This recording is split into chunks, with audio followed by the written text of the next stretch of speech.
Hello दोस्तों, आपके अपने चैनल स्मार्ट स्टडी 78 में आपका स्वागत है। दोस्तों, आज से आपका मैथ स्टार्ट हो गया है यूपी टेट के लिए। जो भी फ्रेंड्स यूपी टेट की तैयारी कर रहे हैं, ये क्लास आपके लिए बहुत ही इंपॉर्टेंट रहने वाली है, क्योंकि आज आपका चलने वाला है नंबर सिस्टम। और नंबर सिस्टम में आपका रहेगा टाइप ऑफ नंबर्स कितने प्रकार के होते हैं, और यहाँ से आपके क्वेश्चन बनते हैं। इसलिए मैं सबसे पहला टॉपिक यहीं से लेकर आई हूँ, तो देख लेते हैं।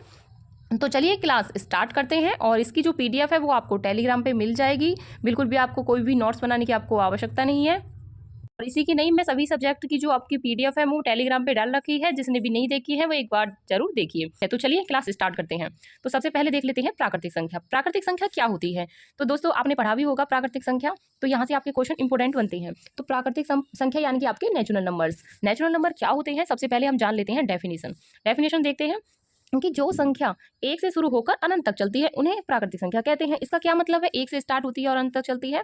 तो इसका ये मतलब है कि जो संख्याएं हमारी, यानी कि जो संख्याएं हमारी 1 से स्टार्ट होती हैं। देखो, आप ये बोलोगे कि सारी संख्या 1 से ही स्टार्ट होती हैं, तो ऐसा नहीं है, 0 से भी होती है। 0 कहाँ पर ले जाओगे? तो 0 भी तो होती है संख्या। तो इसमें इसका ये मतलब है जो संख्या हमारी 1 से स्टार्ट होती है, यानी कि 1 से आपकी 1 2 3 4 6 7 ऐसे करके पूरी इनफाइनाइट तक होती है, यानी कि अनंत तक होती है, तो वो आपकी प्राकृतिक संख्या में आएंगी। तो क्वेश्चन कैसे बनता है? जैसे आपको कोई डिजिट दे दिया जाएगा, जैसे कि 6 दे दिया जाए, तो 6 के पूछ लिया जाता है ये कौन सी संख्या है, तो आपको याद रखना है कि ये प्राकृतिक संख्या में आएगा। अगर एक आ जाए, यानी कि 1 वाला आ जाए, यानी कि एक ही दे दे, तो आपका नेचुरल नंबर में आएगा। अब आपसे बोलेगा कोई कि आपका 0 किस में आता है, तो कभी कभी ऑप्शन में ऐसे करके 0 आ जाता है, तो बताइए किस में आता है। तो तब आपको नेचुरल नंबर नहीं लगाना है वहाँ, क्योंकि 1 से स्टार्ट होते हैं। 0 आपका नेचुरल नंबर नहीं है। बाकी 1 से जितने भी स्टार्ट होते हैं ना, वो सारे ही आपके नेचुरल नंबर में आएंगे, बस 0 को छोड़कर। ठीक है, आगे देख लेते हैं नोट में।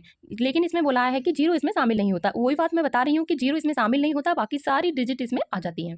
तो ये आपका इंपॉर्टेंट है, ये आपको याद रखना, क्योंकि घुमाने वाला क्वेश्चन जो यहीं से आता है कि 0 भी हमको प्राकृतिक संख्या लगती है। तो अब देखते हैं नेक्स्ट देख लेते हैं पूर्ण संख्या, यानी कि होल नंबर। इसका क्या वो है कि इसकी डेफिनेशन देखते हैं। प्राकृतिक संख्याओं के साथ 0 को जोड़ दें तो पूर्ण संख्याएं बनती हैं। इसका क्या मतलब है? इसका ये मतलब है कि जब हम 1 2 3 4 5 ऐसे करके इनफाइनाइट तक जो करते हैं ना, तो इसमें कहा है कि इससे आगे जब हम इससे आगे 0 लगा देते हैं तो वो हमारा पूर्ण संख्या हो जाएगा। अब आपसे पूछा जाए कि 0 एक कैसी संख्या है, तो जब आपको लगाना है कि यह एक पूर्ण संख्या है, तो 0 जहाँ पे 0 पूछा जाए वहाँ पूर्ण संख्या हो जाएगी। तब की होती तो ये भी है, लेकिन ये ज़्यादा प्राकृतिक संख्या में आती है। 0 ज़्यादा पूछा जाएगा, क्योंकि 0 आपको याद रखना है, 0 आपकी पूर्ण संख्या होती है, प्राकृतिक संख्या नहीं होती है। ये आपको याद रखना है। ठीक है, अब मैं आपको एग्जाम्पल में दिखा देती हूँ। जैसे कि होती तो ये भी है, जैसे कि आप 0 से 1 2 3 4 5 ऐसे कि इनफाइनाइट तक होती हैं। अब आप बोलोगे अगर इसमें से जो संख्या 0 से स्टार्ट होती हैं वो पूर्ण संख्याएं होती हैं, और जो संख्या हमारी 1 से यानी 1 से स्टार्ट होती हैं वो आपकी प्राकृतिक संख्या यानी नेचुरल नंबर होती हैं। बस इतना ही याद रखना है, यहाँ से आपके क्वेश्चन बनते हैं। अब देख लेते हैं नेक्स्ट देख लेते हैं पूर्णांक, आपकी इंटीजर जो होता है वो आपका यहाँ से भी आपका क्वेश्चन आता है, क्योंकि इसमें आपकी कंफ्यूजन रहती है कि पूर्णांक है या पूर्ण संख्या। तो पूर्ण संख्या जो होगी 0 से स्टार्ट होगी, बस इतना याद रखना है। जो पूर्णांक होगा यानी कि आपका इंटीजर, तो देखिए इसमें धनात्मक और ऋणात्मक और शून्य तीनों शामिल होते हैं। और कहने का क्या मतलब है? तो कहने का ये मतलब है कि जो इसमें आपकी जो संख्याएं होंगी, कुछ आपकी माइनस में होंगी, जैसे मैं बता देती हूँ, कुछ आपकी माइनस में होंगी, और जैसे कि आपकी माइनस में हो गई, अब कुछ आपकी प्लस में होने वाली हैं, जैसे 2 3 ऐसे करके, यानी कि कुछ संख्याएं आपकी माइनस में होंगी और कुछ संख्याएं आपकी प्लस में होती हैं। माइनस और प्लस दोनों होती हैं। अगर मैं धनात्मक की बात करूं तो आपकी ये संख्या प्लस में होती हैं और ये संख्या आपकी माइनस में होती है। शून्य आप जानते हो 0 के लिए बोलते हैं, तो 0 भी आपकी इसमें आती है पूर्णांक संख्या में। तो आपकी जो संख्याएं आपकी धनात्मक और ऋणात्मक यानी और शून्य में तीनों शामिल होते हैं। आप ऐसे भी बना सकते हो कि जो संख्याएं हमारी प्लस और माइनस में आती हैं वो आपकी पूर्णांक कहलाती हैं, यानी कि आपका इंटीजर नंबर है। ठीक है, अब देख लेते हैं एग्जाम्पल। तो देखिए मैंने यहाँ से बताया है आपको, तो माइनस के 3 हो जाएगा, माइनस के 2, माइनस का 1, ये आपकी इंटीजर है माइनस वाले, यानी कि आपके इंटीजर ऋणात्मक वाले। और धनात्मक वाले जो होंगे वो आपके ये वाले होंगे, क्योंकि प्लस और माइनस दोनों में आती हैं, ये दोनों संख्या आती हैं पूर्णांक में। अब चलते हैं नेक्स्ट देख लेते हैं। अब आएगा आपका परिमेय संख्या, यानी कि रेशनल नंबर। रेशनल नंबर से देखिए आपका जो रेशनल नंबर है, इसकी डेफिनेशन देख लेते हैं। तो देखिए जो संख्या P/Q के रूप में लिखी जा सके वो आपकी परिमेय संख्या होती हैं। लेकिन आपको इतना ध्यान रखना है, P/0 यानी कि P और इसके बराबर नहीं होना चाहिए, Q 0 के बराबर नहीं होना चाहिए। कैसे होगा? जैसे कि मैं बात करूं, जैसे एग्जाम्पल देख लेते हैं। तो P/Q के रूप में अगर कोई संख्या, तो देखिए अगर कोई संख्या जैसे 2/7, तो ये आपकी परिमेय संख्या होगी। कहने का मतलब ये है कि जो संख्या हमारी बटे में आती है वो आपकी परिमेय संख्या होती है। तो परिमेय संख्या वो आती है माइनस में हो या प्लस में हो, तो वो आपकी परिमेय संख्या में ही आएंगी।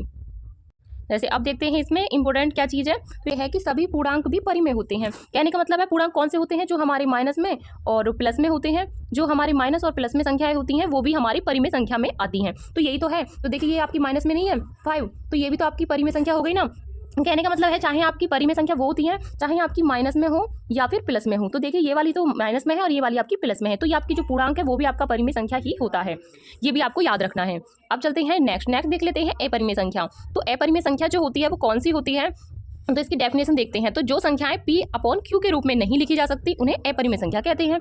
तो देखियो कैसे नहीं लिखी जाती। देखो परिमेय संख्या तो वो होती है जो P/Q में लिखी जाती है, यानी कि बटे में लिखी जाती हैं, लेकिन अपरिमेय वो होती हैं जो P/Q के रूप में नहीं लिखी जाती। तो वो कैसे आती हैं, तो वो आपकी रूट में आती हैं। तो देखिए दिखा देती हूँ एग्जाम्पल पर। देखिए ये आपकी ऐसी संख्या है जो आपकी इस तरह आपको दिखाई देंगी, यानी कि पाई का मान जो होता है वो 22/7 होता है वैसे तो, लेकिन पाई भी आपकी अपरिमेय संख्या में आने वाली है। और इसमें आपका नीचे नोट दिया हुआ है, इंपॉर्टेंट है। तो देखिए आपकी इसका दशमलव अनंत और नॉन रिपीटिंग होता है। कहने का मतलब ये है कि ये जो इसका जो दशमलव आता है वो नॉन रिपीटिंग, यानी कि इसमें रिपीट नहीं होता है कोई भी चीज़। जैसे कोई अंक आता है अनंत होता है, लेकिन इसमें कोई भी संख्या रिपीट नहीं होती है। अब चलते हैं नेक्स्ट देख लेते हैं। तो देखिए अब आता है आपका वास्तविक जो संख्याएं वो कैसी संख्याएं होती हैं। तो देखिए वास्तविक संख्या कैसे मिलकर बनती है, तो आपकी परिमेय और अपरिमेय दोनों से मिलकर आपकी वास्तविक संख्याएं बनती हैं। तो देखिए इसमें परिमेय संख्या मैंने बताया कि P/Q के रूप में होती हैं, और अपरिमेय जो संख्या होती हैं वो आपकी रूट में होती हैं, यानी कि P/ के रूप में जो आपको दिखाई नहीं देती हैं वो आपकी अपरिमेय संख्या होती हैं। तो क्वेश्चन ऐसे बनता है कि जब आपको वहाँ से दे दिया जाएगा, जैसे मैं बात करूँ आपकी, जैसे कि 5/7, तो 5/7 जब आ जाएगा आपका, तो आपसे पूछा जाएगा कि ये कौन सी संख्या है। तो तब आपको लगाना है कि P/Q के रूप में आपको दिखाई दे रही है, तो आपको झट से लगा देना है कि परिमेय संख्या है। तो ऐसे ही बस मैं बात कर रही हूँ, हाँ ऐसे क्वेश्चन पूछे जाते हैं, बेसिक से क्वेश्चन पूछा जाता है, वो भी आपका कंफ्यूजन की वजह से गलत हो जाता है। तो देखिए अपरिमेय पूछा जाए, जैसे कि मैं अपरिमेय की बात कर रही हूँ, तो ऐसे करके ऐसे रूट में आ जाएगा, तो आपको वहाँ पर ध्यान रखना है कि अगर ऐसा आता है तो आपका अपरिमेय होगा। अब बात करते हैं वास्तविक संख्या की। जो वास्तविक संख्या है वो आपकी परिमेय और अपरिमेय दोनों से मिलकर बनती है, ये आपको याद रखना है। जैसे मैं आपको उदाहरण दिखा रही हूँ, तो देखिए एग्जांपल। तो देखिए मैंने बताया था कि आपको सभी प्रकार की संख्याएं, जैसे कि आपको ये तो आपको अपरिमेय दिख रही है, ये आपको परिमेय दिख रही है, ऐसी संख्या आपको दिखाई देंगी। तो मैं बोलूँगी, आप बोलोगे कि ये भी तो आ सकती है। अब हम ये भी तो बोल सकते हैं कि ये अपरिमेय संख्या है। तो देखिए दोनों पसंद साथ आएंगी, ऐसी बात नहीं है। जैसे कि आपको ये दिखाई दे रही है, तो अभी आपकी 5/7 ऐसा आपको दिखाई देगी, तो ये दोनों ही आपकी अपरिमेय है, ये आपकी परिमेय है, तो दोनों ही संख्या आपको देखने को मिलेंगी। अब आप बात करोगे कि -3 क्यों है, तो मैंने बताया था कि जो अभी हमारा पूर्णांक है, यानी माइनस प्लस की जो संख्याएं होती हैं वो भी आपकी परिमेय संख्या में आती हैं। तो ये तो यहाँ पे आपकी परिमेय संख्या में हो गई। तो मैंने बोला है इसकी वास्तविक संख्या की जो डेफिनेशन है वो है जो क्या है, और अपरिमेय संख्या से मिलकर बनती है वास्तविक संख्याएं। तो इसलिए ये संख्या आपको दिखाई दे रही है। तो जैसे कि मैं आगे बात करती हूँ, डायग्राम से और समझाने की कोशिश करूंगी। तो देखिए सबसे रियल नंबर्स आपके इसमें आपके डायग्राम से देखिए, यहाँ से आपका वास्तविक संख्या है, वास्तविक संख्या से ही तो मिलकर बनती है। तो आपकी परिमेय संख्या हो गई और ये आपकी अपरिमेय संख्या हो गई। और परिमेय संख्या की क्या डेफिनेशन है, जिन्हें P/Q के रूप में लिखा जाता है, ठीक है। और अपरिमेय में ये है कि जो P/Q के रूप में नहीं आती है और अनंत और गैर आवर्ती होती हैं। अब जैसे कि इसमें एग्जाम्पल आपका दे रखा है, ये रूट में आती है, पाई भी आपका पूछ लिया जाता है। पाई इंपोर्टेंट है, पाई आपको याद रखना है, अपरिमेय संख्या में आता है। जैसे मैं आगे नेक्स्ट बात करती हूँ कि परिमेय संख्या भी 3 प्रकार की होती है, आपकी पूर्णांक, भिन्न और दशमलव संख्याएं। तो पूर्णांक मैंने बताया कि पूर्णांक जो होता है वो आपका माइनस और प्लस की जो संख्याएं होती हैं वो होता है इंटीजर नंबर। देखिए प्लस की है, माइनस की है। तो भिन्न आपको फ्रैक्शन में मिल जाएंगी, जैसे कि ये नहीं, जो आपको P/Q के रूप में मिल जाएंगी वो आपकी भिन्न होंगी, और दशमलव आपको पॉइंटों में मिलेंगे, देख लीजिए। और नेक्स्ट देख लेते हैं आपकी पूर्ण संख्या। पूर्ण संख्या आपको पता है, पूर्ण संख्या वो होती हैं जो 0 से स्टार्ट होती हैं। प्राकृतिक संख्या मैंने बताया जो 1 से स्टार्ट होती हैं। बस इसमें कंफ्यूज मत हो जाना, जो 1 से स्टार्ट होती है प्राकृतिक संख्या होती है वो आपकी, और जो पूर्ण संख्या होती है वो 0 से स्टार्ट होती हैं। अब आता है पूर्णांक संख्या। पूर्णांक संख्या जो होती है वो 3 प्रकार की होती है। कौन कौन से होते हैं, ऋणात्मक, पूर्ण और शून्य और धनात्मक। आपको पता है धनात्मक और ऋणात्मक और शून्य में 0 भी बताया है, डेफिनेशन आपकी वही है, बस थोड़ा इसमें अलग कर दिया डायग्राम के माध्यम से। और मुख्य इंपोर्टेंस बातें इसमें ये थी कि वास्तविक संख्या 2 भागों में बटी हुई है, जैसे कि आपने देखा भी है वास्तविक संख्या 2 भागों में बटी हुई है, परिमेय और अपरिमेय, बस इसमें मुख्य बातें दे रखी है। तो ये परिमेय जो होती है P/Q के रूप में होती है, अपरिमेय नहीं होती है। और सभी प्रकार की संख्याएं जो होती हैं वो सारी ही वास्तविक संख्याएं होती हैं। क्यों होती हैं, तो देख लीजिए, इन सभी से तो मिलकर बनती हैं, ये सारी आपको दिखाई दे रही है, वो सारी ही आपकी वास्तविक संख्या से ही मिलकर बनती हैं।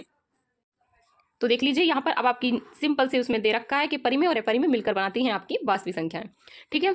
जो भी आपके टाइप्स ऑफ नंबर थे वो आपके कंप्लीट हो चुके हैं। यहाँ से आपका क्वेश्चन बनता है, इंपोर्टेंट है, इसलिए मैंने पहला चैप्टर आपका यही लिया है। आगे आपका मैथ की क्लास चलती रहेंगी, और जो भी इस चैनल पे नए हैं तो प्लीज़ सब्सक्राइब जरूर कर लीजिएगा। और इसकी जो PDF है वो मैं टेलीग्राम पे डाल दूंगी, वहाँ से आप डायरेक्ट ओपन कर लेना, और टेलीग्राम की जो लिंक है वो डिस्क्रिप्शन में देख लेना। चलिए दोस्तों, नेक्स्ट मिलते हैं आपके साथ नए टॉपिक के साथ, और जो भी आपका कोई डाउट है तो आप मुझे कमेंट करके जरूर बताइएगा। तो मिलते हैं नेक्स्ट वीडियो में, तब तक के लिए धन्यवाद।